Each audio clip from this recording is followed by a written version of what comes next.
Hello my dear students, how are you all?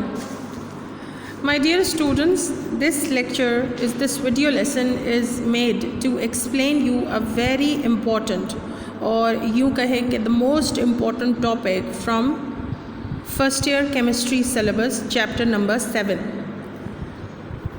आज हम पढ़ेंगे Hess's law of constant heat summation. ये क्या है, ये इसका ऑब्जेक्टिव क्या है, मीन्स हम इसमें क्या पढ़ने वाले हैं, इसके क्या फ़ायदे हैं, मैथमेटिकली इसकी एक्सप्रेशन क्या बनेगी और इसको कहाँ कहाँ अप्लाई किया जा सकता है. सो आज के इस रिएक्शन में जो कि थर्मोकेमिस्ट्री चैप्टर से है, let me revise you thermochemistry क्या है. ये केमिस्ट्री की वो ब्रांच है जिसमें हम एनर्जी चेंजेस को स्टडी करते हैं. कब स्टडी करते हैं? You know there are two kinds of chemical reactions. One called as exothermic, जिनमें heat is released to the surroundings, and the second type of reactions are called as endothermic reactions, जिसमें reactants को energy provide करनी पड़ती है, यानी reactants absorb energy to give the product. So इन दोनों reactions के बारे में हम काफ़ी डिटेल से बात कर चुके हैं. आज हम particularly बात करेंगे Hess's law of constant heat summation. I make imaginary situation जिसमें कोई रिएक्शन है जिसमें रिएक्टेंट कन्वर्ट होते हैं प्रोडक्ट में. अब अगर इस केमिकल चेंज के साथ कोई एनर्जी चेंज एसोसिएटेड है, यानी ये रिएक्शन या तो एक्सोथर्मिक हो सकता है या फिर एंडोथर्मिक हो सकता है, और इस रिएक्शन के होने के एक से ज़्यादा तरीके हो सकते हैं.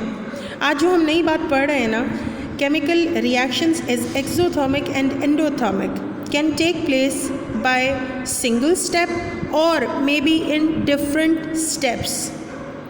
तो उन reactions के लिए हम enthalpy change कैसे calculate करेंगे?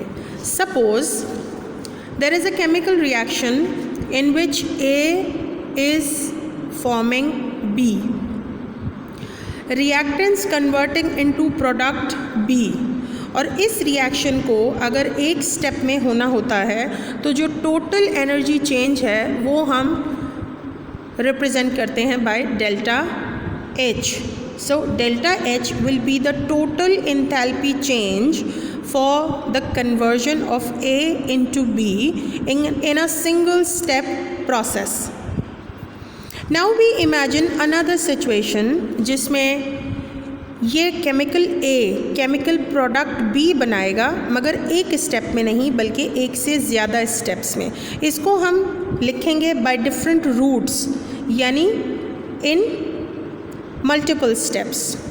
यानी पहले स्टेप में वो केमिकल A कन्वर्ट होगा केमिकल C में, और इस केमिकल चेंज के लिए जो एंथैल्पी चेंज है वो अब डेल्टा H नहीं बल्कि डेल्टा H1 कंसिडर किया जा रहा है.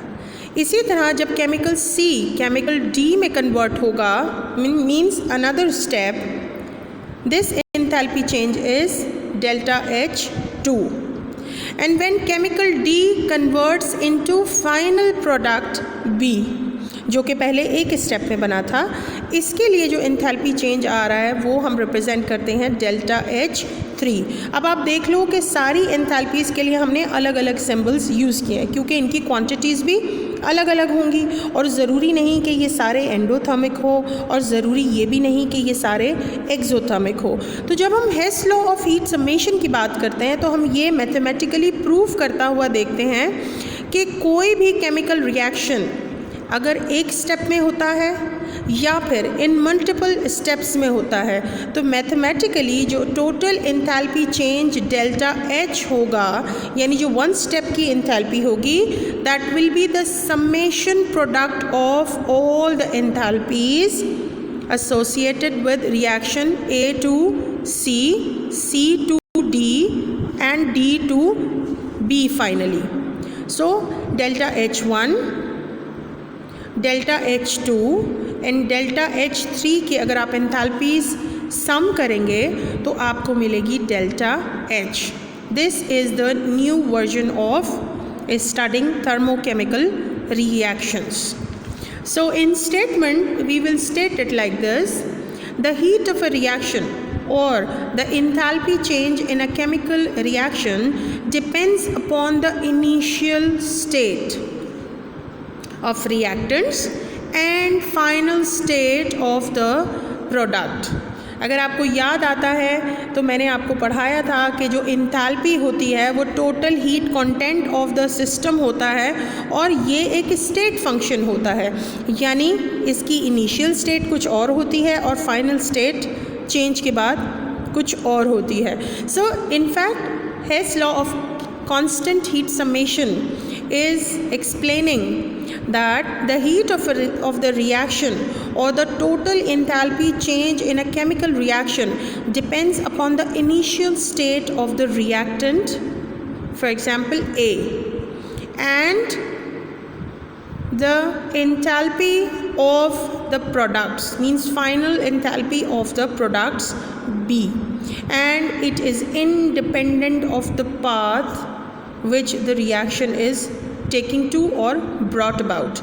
यानी केमिकल रिएक्शन एक स्टेप में हो या फिर एक से ज़्यादा स्टेप में हो, the total enthalpy change remains the same for any chemical reaction.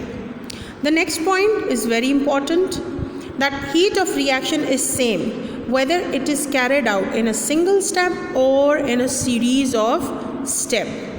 So this is all about Hess's law, जिसको मैथमेटिकली आपने पहले देखा. अब हम ये देखेंगे कि कहाँ हम इसको अप्लाई कर सकते हैं. So let me tell you कि in chemistry there are certain limitations जिसमें हम बहुत सारे रिएक्शंस की इंडिविजुअल एंथैल्पी कैलोरिक मेथड से मेजर नहीं कर सकते, या फिर ये कहें कि कुछ ऐसे केमिकल्स हैं जो कि एक से ज़्यादा स्टेप में केमिकली रिएक्ट करते हैं, तो वहाँ पर भी we are limited. So Hess's law is used for the calculation of heat of formation when a compound is formed, heat of combustion when a compound undergoes combustion burning with oxygen, heat of neutralization when acid neutralizes the base to give salt and water, and heat of ionization. So this is the situation जहाँ पर हम हेस law को इस्तेमाल करेंगे heat of formation के लिए, heat of combustion के लिए, heat of neutralisation and heat of ionisation की कैलकुलेशन के लिए. दूसरी ख़ास बात कि यहाँ पर हम कैलकुलेट कर सकते हैं हीट ऑफ रिएक्शन विच में नॉट टेक प्लेस नॉर्मली और डायरेक्टली. वही बात कि if the reaction is going through many processes, so हम किसी भी एक स्टेप की एंथैल्पी पर्टिकुलरली सिस्टम में कैलकुलेट नहीं कर सकते. वहाँ पर हम बाकी तमाम एंथैल्पीज़ का इस्तेमाल करेंगे और हेस लॉ में पुट करेंगे, तो फिर हम उसकी हीट ऑफ रिएक्शन किसी भी एक स्टेप की वर्कआउट करने में आसानी होगी. Next point, to calculate the heat of extremely slow और फास्ट रिएक्शंस. बात बेटा याद रहे कि जब भी हम हीट ऑफ रिएक्शंस को स्टडी करते हैं या मेजर करते हैं या ऑब्ज़र्व कर पाते हैं तो वो मॉडरेट स्पीड वाले रिएक्शंस होते हैं, ना बहुत स्लो रिएक्शंस को हम at a single time study कर सकते हैं, ना बहुत ही फास्ट रिएक्शंस को. सो आइडियली हम उन रिएक्शंस के लिए भी एंथैल्पीज़ को कैलकुलेट कर सकते हैं विच आर एक्सट्रीमली स्लो और very fast. The next is to calculate the enthalpies of reactants and the products. Means if we know the enthalpy of the reactant and if we know the enthalpy of the product, by using Hess's law we can also calculate them individually. Let's see one example in which we can see carbon is reacting with oxygen to produce carbon dioxide. This is a reaction in one step. This is one step reaction. The same reaction takes place in two steps as these two equations. So in the first step, carbon is reacting with half molecule of oxygen. This is what is shown here, that if a molecule of oxygen is studied, it is diatomic molecule, and if I want to show the reaction of only one oxygen in first step, I'll be representing as half of oxygen. Means half of oxygen means only one atom. So when one atom of carbon is reacting with one atom of oxygen, it's forming one unit or molecule of carbon monoxide. And the enthalpy change for this step is minus 110.5 kilojoules. Now you must be very much confident in telling me that this minus sign is showing that the reaction is exothermic. Yes, and the next following step in which the carbon monoxide is reacting with another atom of oxygen to give the final product carbon dioxide, and the enthalpy change for second step is minus 283.0 kilojoules. So Hess's law of constant heat summation tells me that the enthalpy change in the one step will be equal to enthalpy summation of both of the steps, step number 1 and step number 2. So if I add delta H1 in delta H2, the summation will be equal to delta H. That's the summation, the enthalpy change in one step. So mathematically we can add up both of the delta H1 and delta H2 values to get confirmed result, and we see the enthalpy change, the total enthalpy change is minus 393.5 kilojoules per mole. So this is how we study the reactions or any of the step by means of calculating its enthalpy by using Hess's law of heat summation. Okay, ये law आपने याद रखना है, इसकी statement याद रखनी है, इसकी मैथमेटिकल एक्सप्रेशन भी आपने याद रखनी है, और इसकी एप्लीकेशंस कहाँ कहाँ हो रही हैं वो भी आपने लर्न करनी, because it's a routine long question. और एक और लॉन्ग क्वेश्चन इस चैप्टर से आता है जो कि है born-Haber cycle, which is a very important application of Hess's law.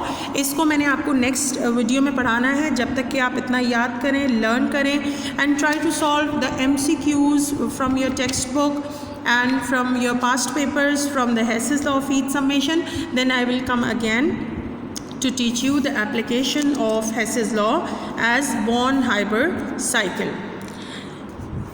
Thank you, class.